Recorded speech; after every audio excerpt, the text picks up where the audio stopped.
Hey everybody, this is a video that I had promised I was going to make a really long time ago, and I finally decided I was going to pull out all the hats I've ever knit and just show them all in one video. And so I thought today is the day, let's do this. So I'm trying to the best of my ability to recall what yarn I used for each project, and in many cases I knit the same hat pattern many times and with different yarns, and so I'll try to the best of my ability to keep it all kind of organized. But I wanted to mention that if you wanted to know the very specific details on needle size, yarn brand, and yarn color, all of that is documented in my Ravelry website. It's also called Scottish Bunny. So this is my very favorite hat pattern and my very favorite yarn, so I thought I would start out with this. I loved this hat pattern, and I've done it in a lot of different colors, and I think I've knit it four or five times, and here you can see it was done in wool folk tinned, and I absolutely love this yarn. It is so soft and so cozy. If you have wool allergies, or if you feel like rougher, coarser wool makes your skin feel irritated, this is an unbelievable yarn. And it comes in a very limited range of colors, but they do offer a range of blues, a range of browns, so to some extent you can do color work. But I think of this yarn mostly for Scandinavian knitting because it's best for me when I think about this yarn in terms of anything with just two colors rather than lots and lots of colors. So anything in the Scandinavian knitwear design world, this is a perfect yarn for doing one color with an off-white or a white color that they offer. Sorry, I had to just take a drink of water. Here's the same hat pattern. In this, I believe I knit with Madeline Tosh Pashmina, which is a thicker yarn. I would consider this more of a sport weight yarn, and so it does give you a different size because you're going to get a different gauge. And I made this for someone where this size would fit perfectly. So it's another really super great, really super extra special soft yarn. With this version of the hat, I was trying to shorten the hat, so I took out this pattern row, or this section here that the original pattern calls for, and I took it out here, and you can kind of see how that's different. And you can play around with putting different patterns into this section if you didn't like the ones that came in the original pattern. So then I also made it in grayscale, and this is with the wool folk tinned, and I really admire all of those beautiful black and white yarn projects that people have done, and I was really curious to see how it would look going from dark to light versus light to dark. And I had a very long conversation in a private lesson with Terry Laura in Shetland Wool Week in 2020, and she was saying that when you start with light in the middle, it kind of looks like the horizon.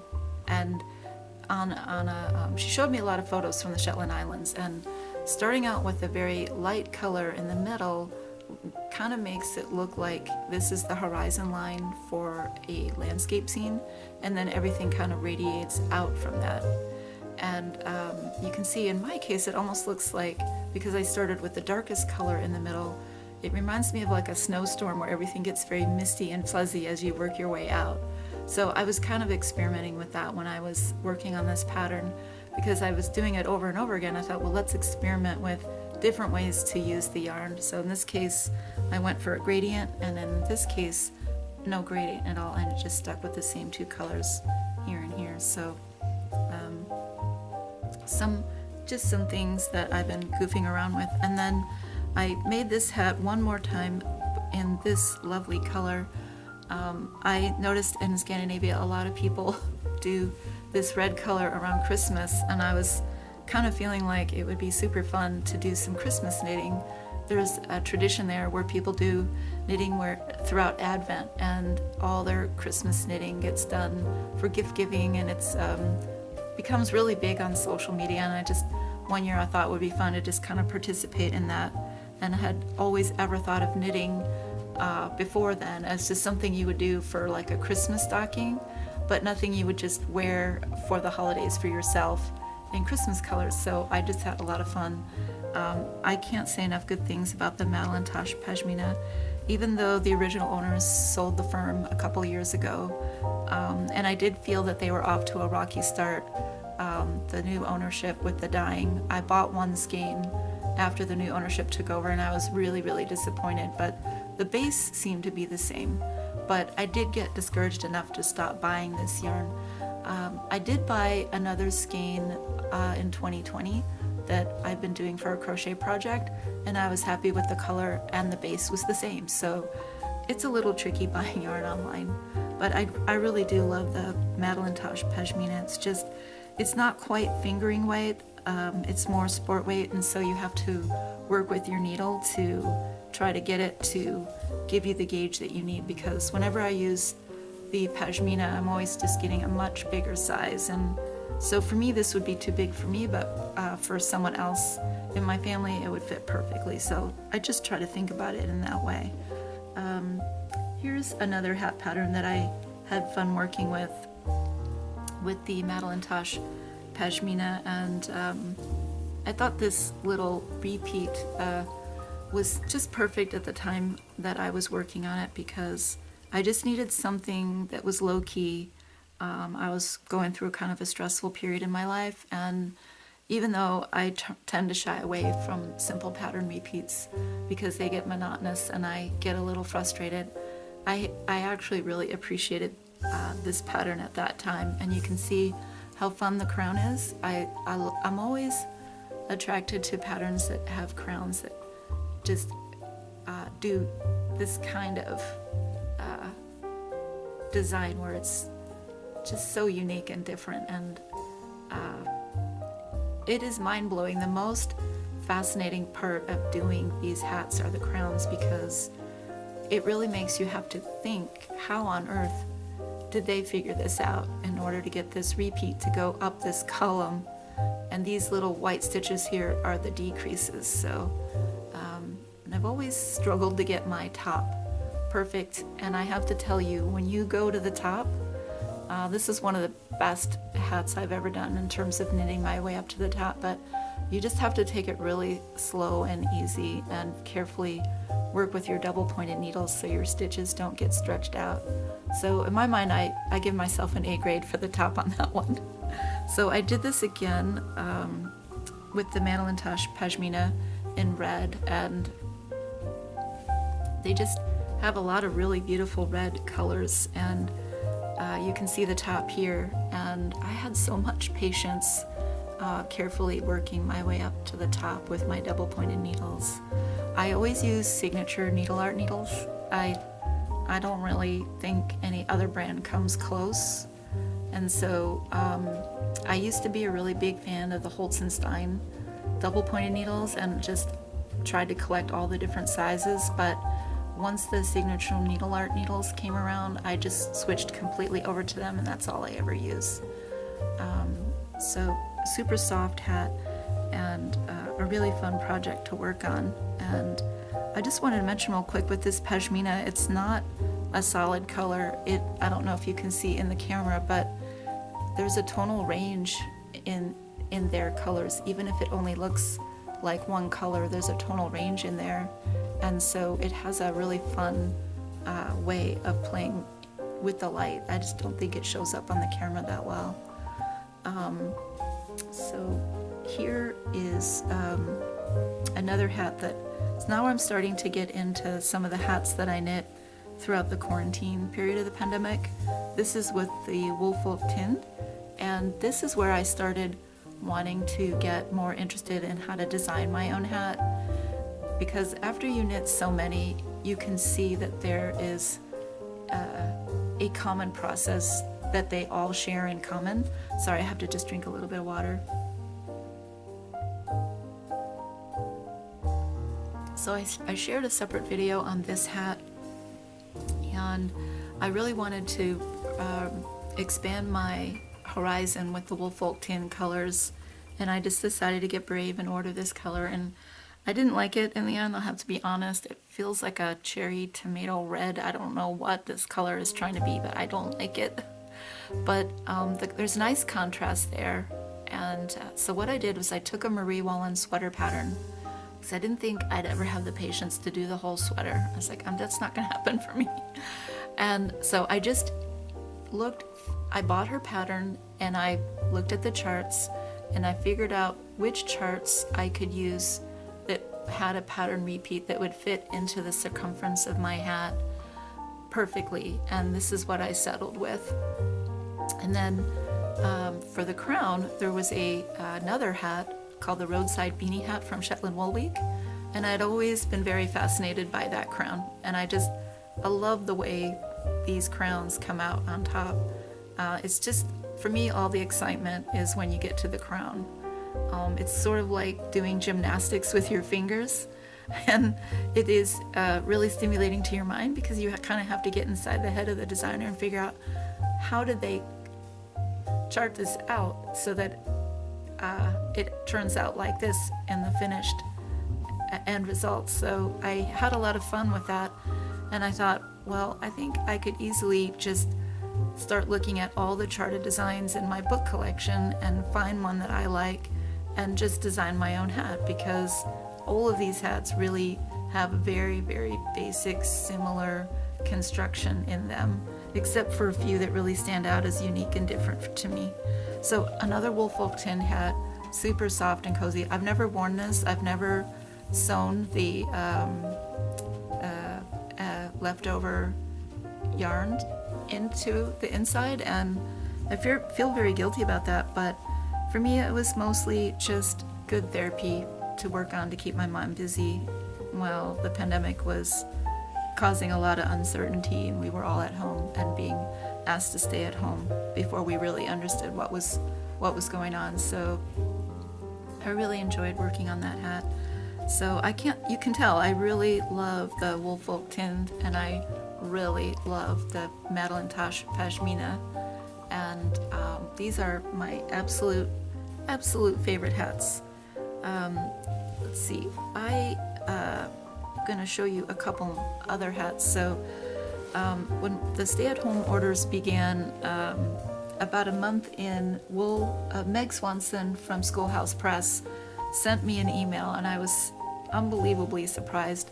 This hat pattern was being given away for free as a part of Shetland Wool Week, and that was the first year they decided to do it all online. And all the way up until then,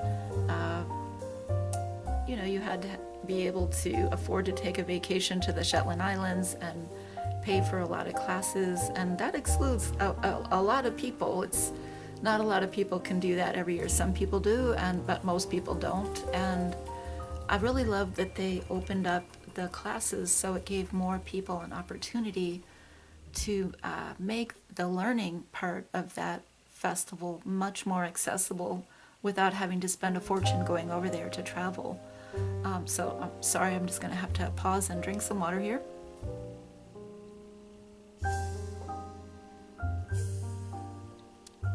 So this is another effort at using the Woolfolk Tinned, and I had seen somebody on Instagram who had done something in the brown tones, and I thought, ooh, that would be fun to do in the black tones.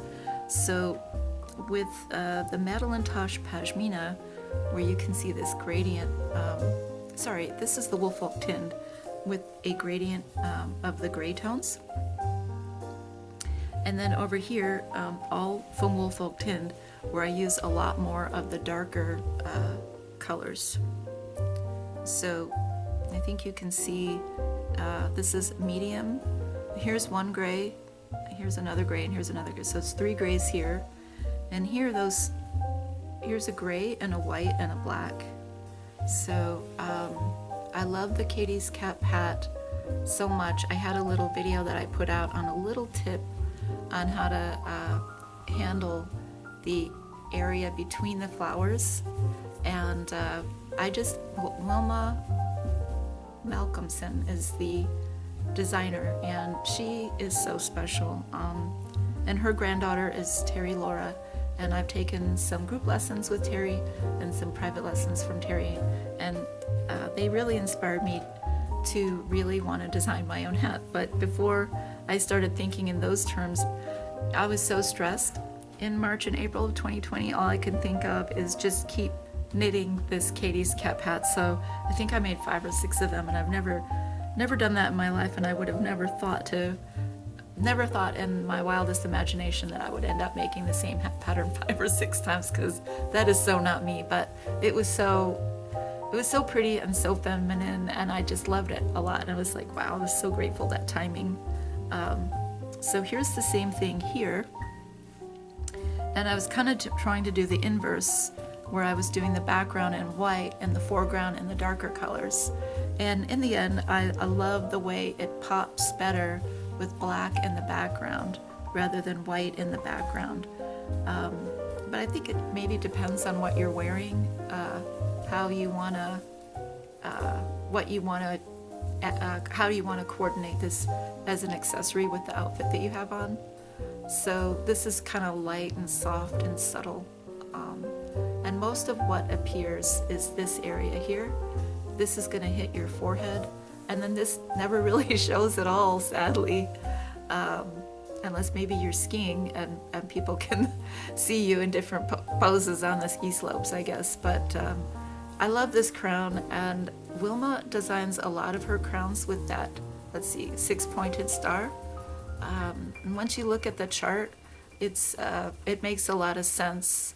There's always between the star points another motif like that. Let me see if I can find, so here's another Katie's cap, and I used an indie dyer yarn for this. It's on the Ravelry account. I'm sorry to say I don't have that memorized. And I just wanted to experiment with using brown tones this time. And I really goofed because I used a variegated yarn in here, and it shared some of this color here in it, and so they don't contrast very well. So I didn't do any swatching, and that was my bad because I just didn't really want to do swatching. I just wanted to do it improvisationally, and I was willing to accept whatever results I got. But you can see that variegated yarn shows up really pretty in the crown here. And I found this yarn to be soft, but it's a sock yarn, and I'll never knit with a sock yarn again because it just made my hands really sweaty. And if the temperature here is not that cold, I kind of feel like I'm wearing pantyhose. I just didn't and like the nylon. So anyways, but it was super cool just trying to enjoy making this with more of a Shetland vibe, where there was more of a variety of color rather than doing something with just a very limited range of colors. So it was a lot of fun doing this. Let's see. So I made more Katie Cap hats with another brand of yarn, and I forgot what this brand of yarn is, and I didn't document it on my Ravelry account, but I will make sure I post it in the description box below, because this is the one yarn that I bought a lot of and ended up hating, like absolutely hating. But I love the colors.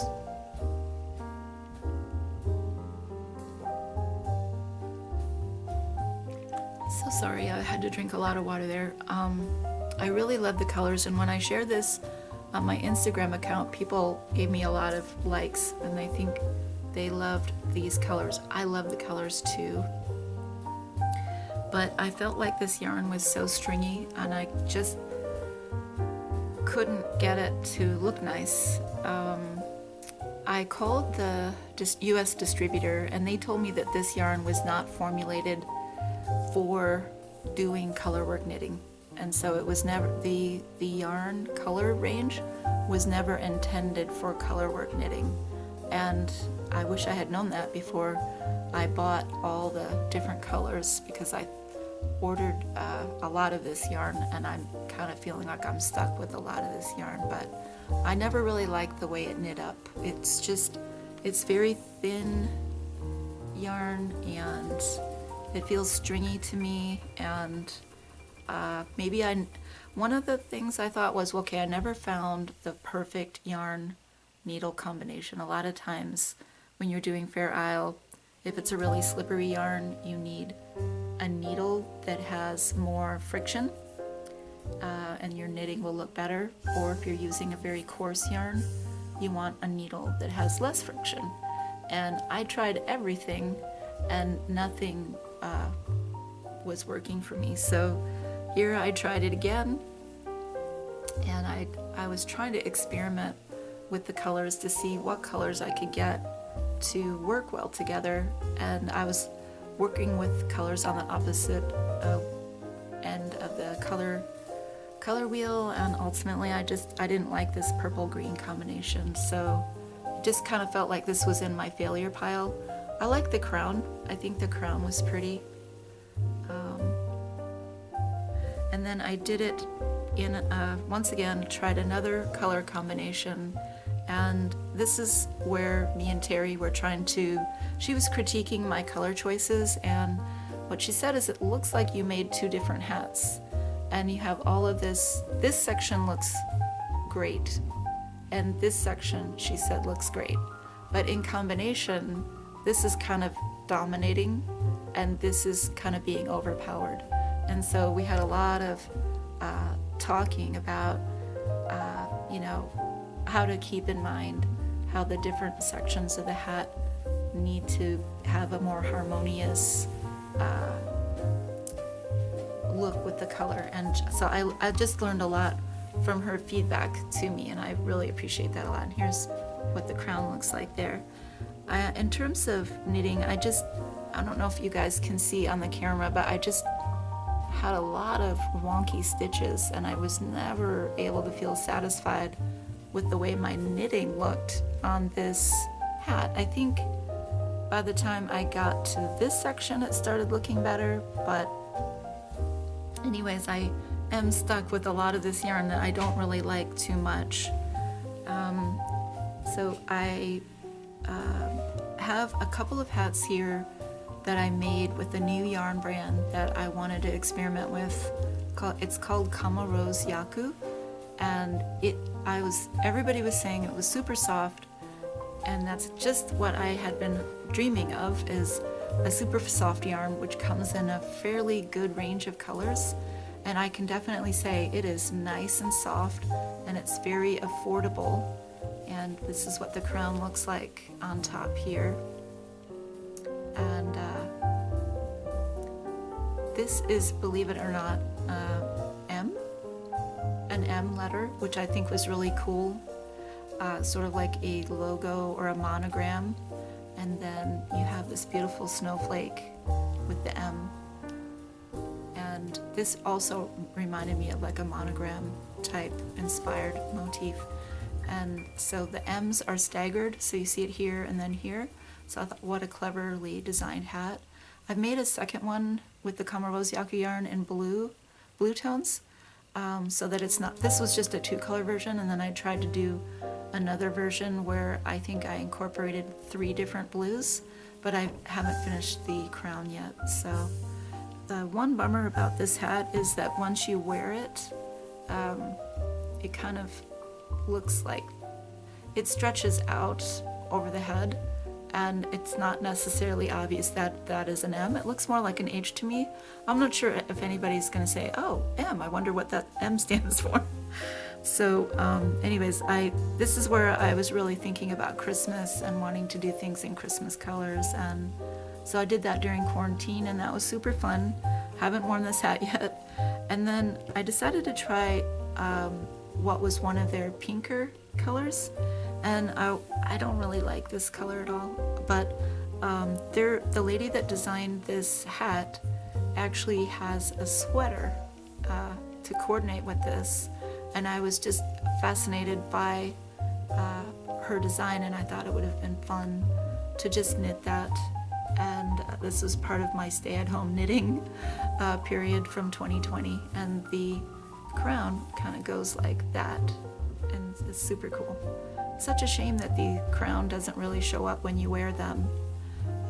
So I'm always looking for fun, new, interesting things that kind of capture my attention, and so this was one of those things. So if anybody's wondering about the Kamarose Yaku yarn, I think there's just one supplier in the United States, and it's very affordable, way more affordable than the Pashmina or the Woolfolk tin by like a long shot, a fraction, but it's not as soft, but plenty soft and very easy to knit with. And I should probably mention what needles I work with for all of these soft yarns. I use circular needles, and I use the lace tips, and I can't remember the name of the brand, but I'll mention that in the description box below. It's my go-to needle brand. I tried the Signature Needle Art circular needles. Typically I use a US size 2 for the ribbing because my knitting is really loose, and my ribbing never looks good unless I use a really small needle. And so I typically use a US size 2 for the ribbing and a US 3 for fingering weight yarn.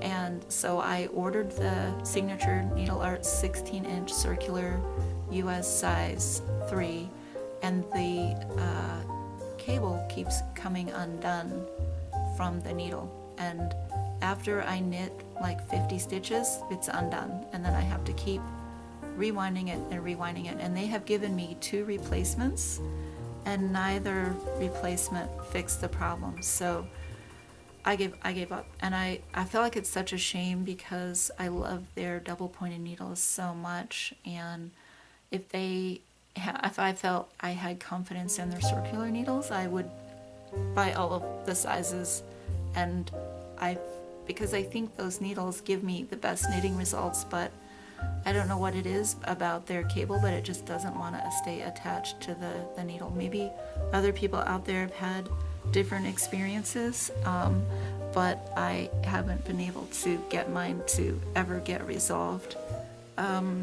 Here's some other hats that I knit during the stay-at-home orders. This pattern is documented in my Ravelry account, and I'm trying to remember what yarn I used here. I can't say with confidence that this is the Woolfolk tin, but I want to say this is the Woolfolk tin, except for the red, because they don't have this color of red. But I had mentioned on my Instagram account, at the time I was working on this crown, I just felt like this was so symbolic of everybody coming together. As you see the lines kind of joining to form the tip here, and that's what I remember about knitting this hat. And so I had fun knitting this hat because the motif was so big, and I thought it would be more of a challenge rather than something with a small repeat pattern, because it forces you to have to concentrate really hard on the chart, and so I just needed something that was challenging. And in the end, I don't really know if I like this a whole lot. I've never been inspired to want to wear it, but in terms of challenging yourself to have to pay a lot of attention to a chart, this was a good one. But I just still think this one is my favorite so far. Let's see what else is in my pile here. Here is another Katie's Cap, and I wanted to experiment with different brands of yarn, and so I ended up not liking this yarn at all. It felt really rough and scratchy to me, but I know a lot of people love this yarn. I just have to refer back to my Ravelry account here, because I want to say it's on the tip of my tongue here. This was from Brooklyn Tweed Loft, and because there are so many fans of the Loft yarn, I was like, I have to give it a try. I love my color combination on the top, and this Katie's Cap crown is just so beautiful. And every hat I made, the crown, I was so pleased with it all the time. But I really goofed in my color choices here. So I wasn't going to rip it out and redo it, but I learned the hard way that you need a dark background and contrasting colors for the foreground, and so the motif is just very confusing. And so I did it again with the same brand of yarn, and you can see the difference there when I started catching on that for this section of that pattern you really need a really strong dark color and then some lighter colors to make that motif. So just maybe something for people to learn from my mistakes. So I prefer these colors, but I really goofed here, and that's where just winging it and not swatching it is where you can really get into trouble. And I wasn't about to start undoing this. I was just gonna live with my results rather than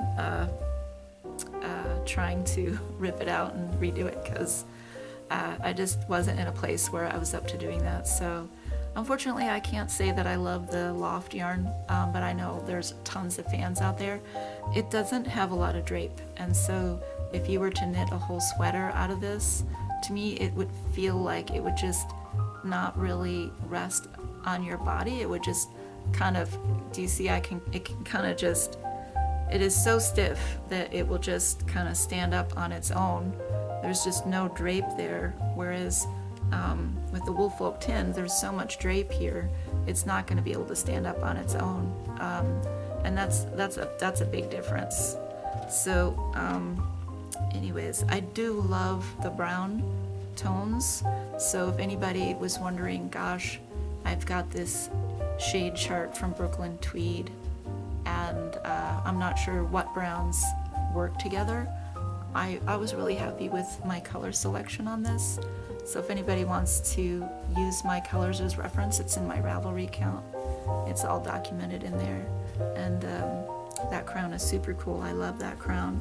So there's one more Katie's Cup in the Brooklyn Tweed, I think.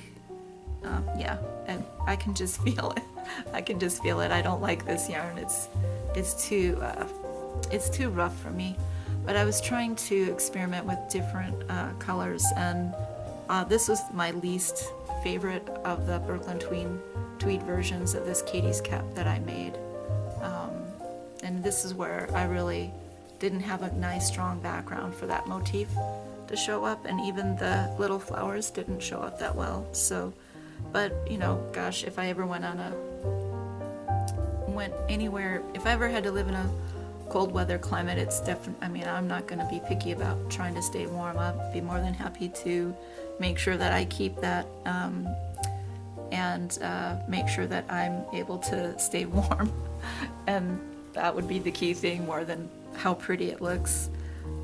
Here's a couple other hats. I also made this in 2020 during the quarantine period. And again, I took the Marie Wallen sweater pattern, another one in this case that was so beautiful and so feminine. This reminded me of lace. And because, so what I did is I just took her sweater pattern and I tried to find a motif that had a pattern repeat that would fit perfectly into the circumference with the number of stitches I knew I needed for the gauge for this yarn. This is Woolfolk Tinned. And I just thought this was such a feminine design. It looked so lacy to me. And because this is the area of the hat that shows the most, I chose to put this motif here where it was going to be right in the forehead area.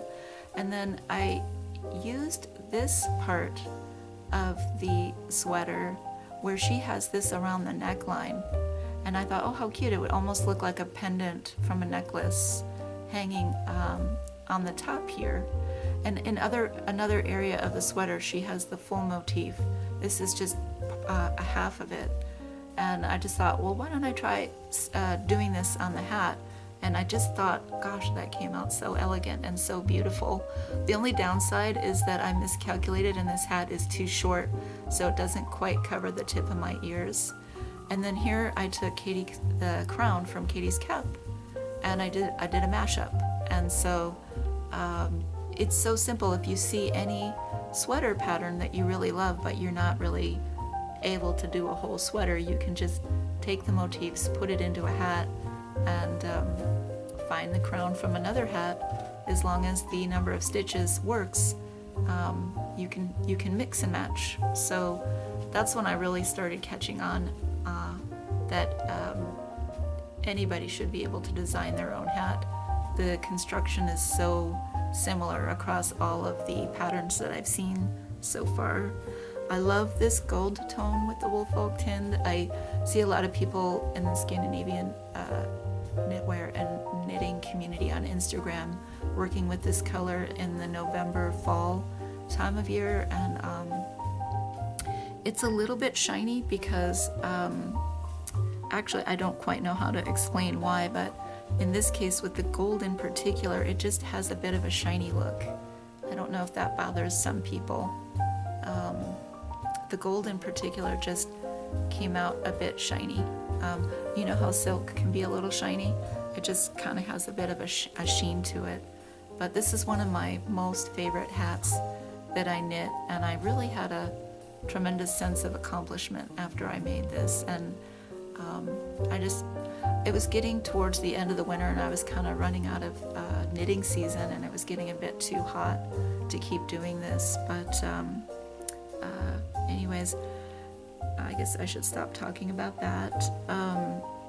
What else I did during quarantine? I did this hat here, which is a hat that I had always wanted to knit, and I used a Rowan yarn for this, and it is done on much bigger needles. That's what the crown looks like there. This was very hard to photograph, and I was really bummed because the range of colors that were used in the original pattern were more suited to this than the range of colors that I had. You can't see it, but there's a pink color in here, and this is all leftover yarn from another project I worked on. And if I had swatched it, I would have known that that pink was too subtle. You can't really see it show up at all. So it does kind of make the design a little goofy, but I'm still glad I made the hat, and it's super soft. And so that's another thing I did during quarantine. And let's see, here's some hats that I worked on prior to that, which is where I'll just wrap up this video. So that was a lot of hats. I don't know, I didn't count them, but there were a lot of hats that I knit during the first half of 2020. This is a hat that I worked on a few years before that. I think this is called Tetagooch, and I did it in the wool folk tinned, and here you can see the range of the blue colors. And there is now a mitten pattern to match this hat that you can get on Ravelry, and this is what the crown looks like, and I love that crown. And you can kind of see I have one stretched stitch there, but if you're considering wanting to work with the wool folk tinned colors and you like the colors that you see here, they're all in my Ravelry account. If I had done a swatch, I would have realized that this darkest color maybe would be better suited to the background, but then it would have been dominating this lower section, excuse me, and so I would have ended up with a hat that didn't look like this section had a lot of color harmony with this section. So this is where it just becomes more challenging working with the yarn line that has a very limited range of colors. And then let's see, I think here is the same hat again, and I did go ahead and go for it and do the darker color in the background, but I think I succeeded because I adjusted the colors here, and so the darker color back here made the motif more visible, and then I started working from the center, going from dark to light, and I think the two portions of the hat work really well together. Again, wool folk tinned, and the exact colors are on my Ravelry account if you want to see those. Whereas here, I was really working with that medium blue, and it just wasn't as successful with the color choices as I thought this one was, and I was so mad at myself for not doing as good of a job as I knew I could. So I had enough leftover yarn, and I committed myself to doing it again. And interestingly enough, I like the crown on this version better than this version. But for me, this was all about experimenting with color and learning like how to use color, and so you can kind of see how the same hat looks with the same color, but just using it in different placement areas. So that was kind of fun.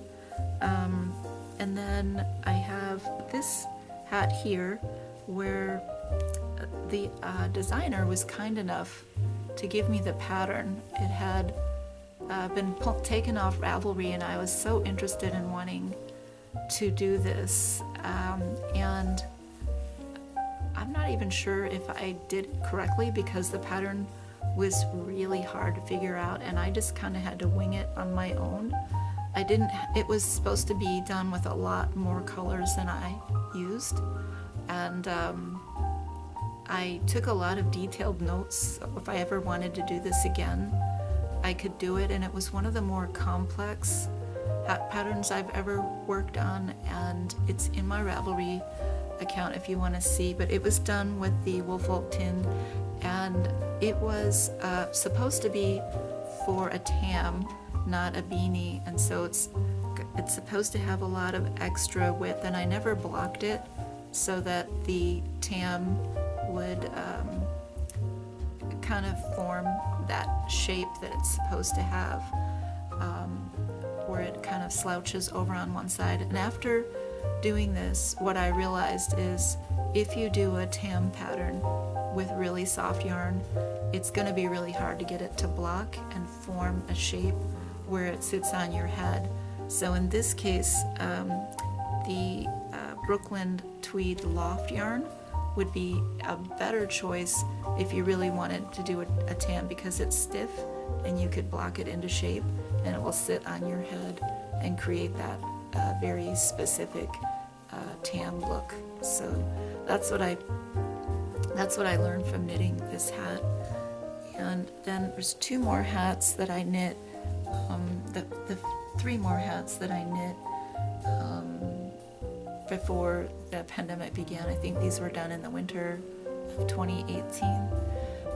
And this was a pattern that I thought was so cool, and it was so hard to figure out how to follow the directions. It came from a designer from Scandinavia, and a lot of those patterns are not as detailed as English language patterns, and I think it took me a week to try to figure out how to follow the instructions to work my way up the crown.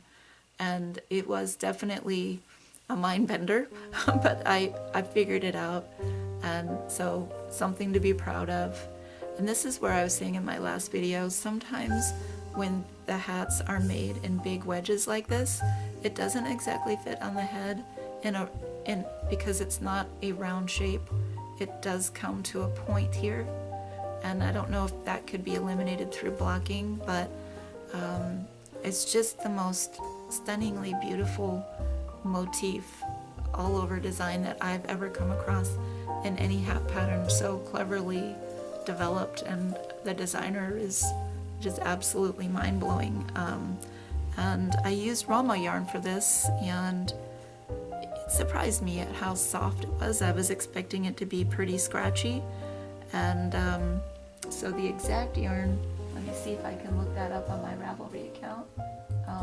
Rama has many different yarns, and I was really wanting to make sure that I selected the one that I thought would be the softest. So this is Rama Tumi, Tumi, and so if you really want soft yarn, for me, the Tumi was fantastic. It's thicker than I thought maybe I might have.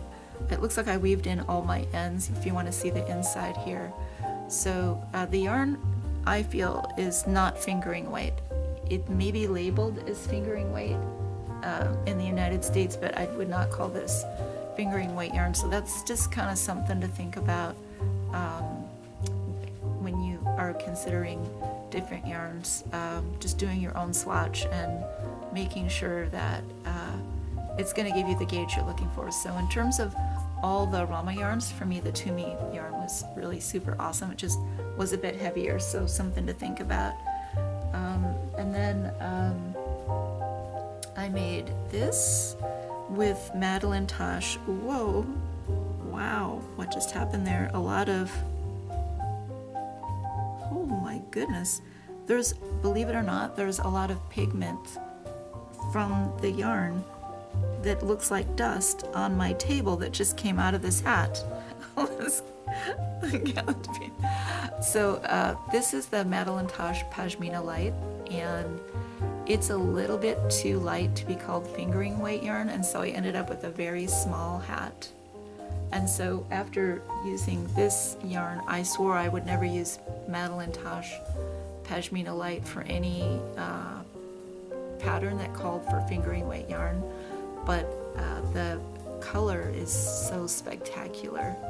And you know, if you have a very simple hat pattern and you just want to use a contrasting color for the motif, the background color was just one skein of yarn, and look at how much more visually interesting it is when you have this hand-dyed look yarn. So it kind of adds a lot to a very simple pattern. And I really don't think it's anywhere near as soft as the Woolfolk Tind. So I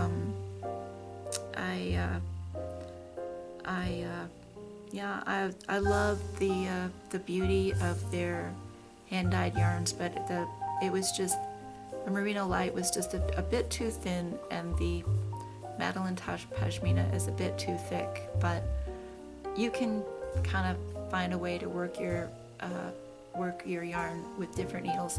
The key is to keep experimenting with different needle sizes to see if you can get gauge.